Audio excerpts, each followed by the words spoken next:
आजची गोष्ट एका क्रूर शासकाची. एक असा शासक ज्यानं आपला एक सेनापती भविष्यात जाऊन राजा होईल ही भविष्यवाणी ऐकली आणि त्याने त्याचा कान कापला.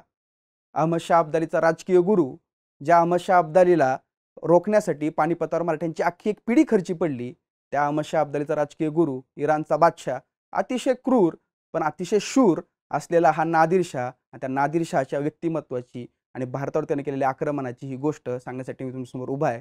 नमस्कार, माझं नाव केतन आणि तुम्ही पाहताय बोलबिडू. नादिर शाह अतिशय बलाढ्य होता, सामर्थ्यवान होता, पण तितकाच क्रूरही होता. या नादिर शाहला कुठल्याही गोष्टीचं कधीच भय वाटलं नाही. त्याच्या आयुष्याचं केवळ एकच उद्दिष्ट होतं, ते म्हणजे आपल्या शत्रूसोबत युद्ध करायचं आणि विजय मिळवायचा.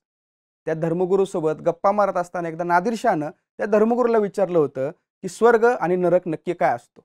आणि त्या धर्मगुरूनं स्वर्ग आणि नरकाची संकल्पना समजून सांगितल्यानंतर नादिर शाहनं परत एक प्रश्न केला की स्वर्गामध्ये शत्रू, युद्ध, विजय अशा प्रकारच्या गोष्टी घडतात का? त्यावर धर्मगुरूने नाही असं उत्तर दिल्यानंतर नादिर शाह त्याच्यावर छद्मीपणे हसत म्हणाला, जर तिथं युद्ध नसेल, तिथं कुठलाही शत्रू नसेल, तिथं कुठल्याही प्रकारचा विजय मिळण्याची शाश्वती नसेल, तर ते कुठल्या प्रकारचं स्वर्ग आहे आणि कुठल्या प्रकारचं नरक आहे. एवढ्या मोठ्या प्रमाणामध्ये या नादिर शाहला युद्धाचं वेड होतं. त्यानं कधीही विलासी जीवन जगलं नाही. त्याचा बांधा मजबूत होता, उंची 6 फुटापेक्षा जास्त होती, त्याचे केस भुरकट रंगाचे होते, बारीक डोळे होते, त्याची दाढी एवढी मोठी होती त्याचा चेहरा झाकला जाई, परंतु त्या झाकलेल्या चेहऱ्यामध्ये सुद्धा त्याचा क्रूरपणा झळकायचं कधीही लपत नसे. त्यानं कधीही मोठे महाल बांधले नाहीत, दागदागिने घातले नाहीत, कायम तो युद्धभूमीवर तळ ठोकून असायचा. त्यासोबत असणारे विश्वासू अधिकारी म्हणजे त्याचे शूर सैनिक आणि त्याचा महाल म्हणजे त्याचा युद्धभूमीवरचा तंबू. असं म्हणतात की हा नादिर शाह मखमली कापडाची उशी नव्हे, तर आपल्या घोड्याचं जे जीन आहे ते जीन डोक्याखाली उशी म्हणून घेत असायचं. या नादिर शाहनं ज्यावेळेस भारतावर आक्रमण केलं त्यावेळेस भारतामध्ये खूप मोठ्या प्रमाणामध्ये हाहाकार उडाला. भारतावर तेव्हा मुघलांची सत्ता कमकुवत झालेली होती. मराठ्यांशिवाय प्रबळ शत्रू त्याला दुसरा कुठलाही उरलेला नव्हता आणि या सर्व परिस्थितीचा फायदा त्यानं घेण्याचं ठरवलं. हा नादिर शाह स्वतःच्या प्रेरणेने भारतावर कधीच चालून आला नाही. त्याला भारतावर आक्रमण करण्यासाठी जिहादी प्रेरणा देण्याचं काम इथल्या आमिर उमरावांनी आणि इथल्या मुल्ला मौलवींनी केलं होतं. हिंदुस्थानचा कारभार दख्खनीतल्या हिंदू राजा शाहूकडे गेलाय आणि बादशाहची बादशाह आता केवळ दिल्लीपुरती उरली. इतर सर्व प्रदेश हा मराठ्यांच्या ताब्यामध्ये आहे किंवा त्या प्रदेशामध्ये युद्ध चालू आहे. आपण इथं यावं, पुन्हा एकदा इस्लामी पातशाहीची हिंदुस्थानामध्ये स्थापना करावी, अशा प्रकारची बोलवणी किंवा अशा प्रकारचे संदेश या नादिर शाहला मुघलांच्या दरबारातून सुद्धा गेले. आणि यामध्ये आघाडीवर होता शाह वलीउल्ला. शाह वलीउल्लाने 18व्या शतकामध्ये देवबंद इस्लामची स्थापना केलेली होती आणि यामुळेच शाह वलीउल्ला यामध्ये पुढाकार घेत होता. त्यांना लिहिलेल्या पत्रामध्ये असं लिहिलेलं होतं, हिंदुस्थानामध्ये मराठ्यांचे आणि काफिर राजा शाहूचे राज्य आहे. पातशाही पुनर्स्थापित करण्यासाठी हिंदुस्थानला मी दारुल हरब म्हणजे इस्लामची युद्धभूमी घोषित करत. अशी घोषणा करत त्याने उत्तरेतले सर्व आमिर उमराव किंवा मुस्लिम सरदार मराठ्यांच्या विरोधामध्ये मोठी आघाडी उघडण्यासाठी एकत्र केले आणि इराणचा बादशाह नादिर शाहला जिहादची प्रेरणा देऊन भारतामध्ये आमंत्रित केलं. आणि हाच शाह वलीउल्ला पुढे जाऊन या नादिर शाहचा असलेला शिष्य आणि भारतावर ज्यानं परत आक्रमण केलं त्या अहमद शाह अब्दालीचा गुरु झाला. मार्च 1739 साली हा नादिर शाह दिल्लीजवळ येऊन पोहोचला. कर्नाल इथं मुघलांच्या सैन्यासोबत त्याचं युद्ध झालं. मुघलांचं सैन्य नादिर शाहच्या सैन्याला तोंड द्यावं एवढं बलाढ्य नव्हतं, परंतु विजय मिळाल्यानंतर हा नादिर शाह दिल्लीला येऊन पोहोचला आणि दिल्लीला आल्यानंतर त्यानं नरसंहार केला. तब्बल 30,000 पेक्षा जास्त दिल्ली शहरातल्याच नागरिकांची त्यानं कत्तल केली. त्यावेळेसच्या लोकांच्या वर्णनानुसार या नादिर शाहनं दिल्लीमध्ये रक्ताचा पाऊस पाडला. एवढा क्रूर पद्धतीनं त्या नादिर शाहनं लोकांना मारून टाकलं. त्याच्या सर्व सैनिकांनी तिथलं एकूण एक घर लुटलं, तिथल्या एकूण एक पुरुषाला मारलं, स्त्रियांवर अत्याचार केले. 700 पेक्षा जास्त हत्ती, 4000 पेक्षा उंट आणि घोडे आणि सैनिक आणि पकडलेले गुलाम यांची गिनती सुद्धा आपण करू शकत नाही. त्यानं मुघलांचा खजिना लुटला, त्यानं कोहिनूर लुटला, मयूर सिंहासन लुटलं. गोळकोंड्यामध्ये जन्माला आलेला हा कोहिनूर अशा प्रकारे या नादिर शाहसोबत इराणला जाऊन पोहोचला. नादिर शाह अतिशय क्रूर होता. मुघल बादशाह मुहम्मद शाहवर त्यानं आक्रमण केलं, ज्याचा अटी लादल्या, त्याचा अपमान केला.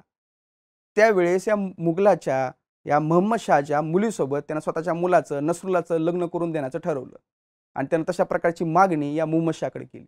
मुहम्मद शाहला ही गोष्ट मात्र कसल्याही पद्धतीने मान्य नव्हती. कुठल्या तरी गोष्टीचं कारण देत टाळायचं म्हणून मुहम्मद शाहनं नादिर शाहला त्याच्या 7 पिढ्यांचा इतिहास विचारला आणि नादिर शाहने रागामध्ये या मुहम्मद शाहला पत्र लिहून सांगितलं की नसरुल्लाचा बाप हा नादिर शाह आहे आणि हा नादिर शाह बहादूर असलेल्या शमशेरीचा मुलगा आहे. 7 काय 700 पिढ्याचा सुद्धा इतिहास मी तुम्हाला देईल, पण माझ्या मुलाचं लग्न हे तुझ्या मुलीसोबतच लागलं पाहिजे. शेवटी त्या मुहम्मद शाहचं काही चाललं नाही आणि त्याला बळजबरीने आपल्या मुलीचं लग्न नादिरशाहच्या मुलासोबत करून द्यावं लागलं. एके दिवशी नादिरशाह दरबारामध्ये बसलेला असताना हैदराबादचा निजाम तिथं आला. हैदराबादच्या निजामाला चेहऱ्यावरून भविष्य ओळखण्याची कला अवगत होती. तिथल्याच एका दरबारातल्या शूरसेनेकडे बघत निजाम म्हणाला की हा शिपाई पुढे जाऊन बादशाह होऊ शकतो. त्याचं हे उद्गार ऐकून नादिरशाहने त्या सैनिकाला जवळ बोलवले. त्याच्या कानाचा एक तुकडा कापला आणि म्हणाला, जेव्हा तू बादशाह होशील तेव्हा तुला माझी आठवण येईल आणि ही आठवण तुला मरेपर्यंत सोबत राहील. आणि हा शूर सैनिक म्हणजे अहमदशाह अब्दाली, ज्याला रोखण्यासाठी मराठ्यांच्या एक अख्खी पिढी पानिपतावर झुंजली, लढली. असा हा क्रूर, उलट्या काळजाचा आणि सैनिकी बुद्धीचा असलेला बादशाह नादिरशाह. त्याच्यापासून संरक्षण व्हावं म्हणून मुघलांनी मराठ्यांकडे 2 वेळेस मदत मागितली. थोरल्या शाहू छत्रपतींनी मुघलांचं संरक्षण करण्याचं मान्य केलं. नादिरशाह इसवी सन 1739 साली ज्यावेळी दिल्लीवर चालून आला, त्यावेळेस बाजीराव पेशव्यांना ससैन्य उत्तरेत पाठवण्याची तयारी शाहू छत्रपतींनी सुरू केली होती. चंबळच्या उत्तरेला पोहोचून नादिरशाहला तिथंच गाठण्याचा बाजीराव पेशव्यांचा मानस होता, जेणेकरून नादिरशाहला माळव्यात शिरू देणार नाहीत आणि मराठे परस्पर दिल्लीपासून त्याला हुसकावून लावतील. मराठ्यांच्या आणि मुघलांच्या हेऱ्यांनी अशा प्रकारच्या अफवा पेरल्या की थोरल्या शाहू छत्रपतींनी पूर्व, पश्चिम आणि दक्षिणेतून 2 लाखांची फौज एकत्र केली आणि ती नादिरशाहच्या विरोधामध्ये बाजीराव पेशव्यांच्या नेतृत्वाखाली पाठवली. या बातमीचा व्हायचा तोच परिणाम झाला. नादिरशाह मराठ्यांच्या भीतीनं दिल्ली सोडून इराणला निघून गेला. एवढा बलाढ्य आणि क्रूर राजा सुद्धा मराठ्यांना घाबरून, छत्रपतींना घाबरून भारत सोडून गेला. 17व्या-18 शतकामध्ये सुद्धा मराठ्यांना एवढा प्रबळ सत्ताधीश दुसरा कुणी नव्हता. याचीच प्रचिती आपल्याला गोष्टीवर. नादिरशाहला मोठ्या क्रूरतेनं मारण्यात आलं. खुरसान प्रांतामध्ये मुक्कामी असताना त्याच्या तंबूमध्ये 15 ते 20 मारेकरी घुसले. नादिरशाह झोपेमध्ये होता, बेसावध होता. परंतु अशाही परिस्थितीमध्ये नादिरशाहने 2 ते 3 मारेकऱ्यांना मारलं. परंतु इतर मारेकऱ्यांनी त्याच्या पाठीमध्ये, त्याच्या छातीमध्ये आणि त्याच्या पूर्ण अंगात जिथे जागा सापडेल तिथे तलवारी खुपसून या नादिरशाहला मारून टाकलं.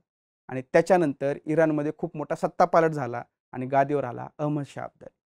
आणि ज्या अहमदशाह अब्दालीला रोखण्यासाठी मराठे पानिपतला गेले. असा हा नादिरशाह, त्यानं केलेलं दिल्लीवरचं आक्रमण, त्यानं लुटलेला मुघलांचा खजिना आणि मराठ्यांना घाबरून थोरल्या शाहू छत्रपतींना हिंदूपती अशा शब्दामध्ये त्यांचा गौरव करत भारत सोडून इराणला पळून गेलेला नादिरशाह आणि त्याची ही गोष्ट. तुम्हाला ही गोष्ट कशी वाटली हे आम्हाला कमेंट करून नक्की सांगा आणि बोल व्हिडिओच्या यूट्यूब चॅनल सबस्क्राईब करायला विसरू नका. धन्यवाद.